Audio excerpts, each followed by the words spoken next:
Hello everyone, welcome back. In this video, we'll be solving problem 144, binary tree pre-order traversal. The problem statement is, given the root of a binary tree, return the pre-order traversal of its node's value. In example number 1, the binary tree given is in this form, so its corresponding pre-order traversal output will be 1, 2 and 3. The way pre-order traversal works is, we first process the parent node, following that is the left node and the right node. If we apply this logic to this example, we start with node 1. As 1 does not have any left leg, we'll move to the right, log 2, and then we'll process its left leg, which is 3. Let's apply this to example number 2. For this input, the pre-order traversal should be starting with 1 as the parent node, then we'll go to the left, which is 2. After parent, we'll again go to the left, which is 4. There are no left or right legs for 4, so we'll go up and then process 2's right leg, which is 5.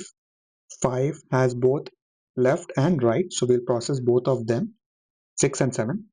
As 6 and 7 does not have anything, we will stop the iteration over there.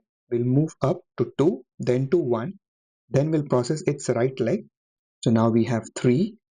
3 doesn't have a left leg, so we'll go to the right leg, which is 8, and then we'll go to 9.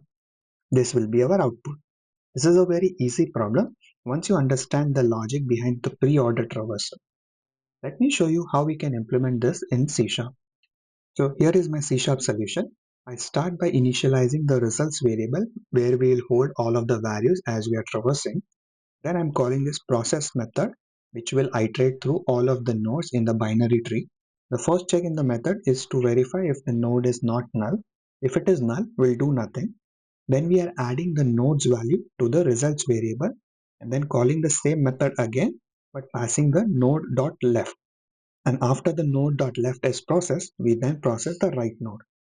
After this recursive iteration is done, we'll have all of the outputs saved in this results variable, which we are returning at the end.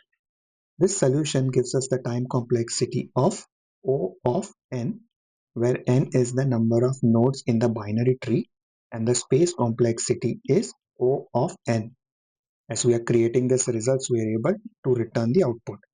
This code, when submitted on LeetCode, beats 100% of the submissions made so far in terms of runtime complexity, and in terms of memory consumption beats nearly 18%. Thank you for watching this video. I hope you were able to understand this explanation and how pre-order traversal works. The link to the source code is available in the description below. Feel free to check that out and I will see you in the next one. Thank you.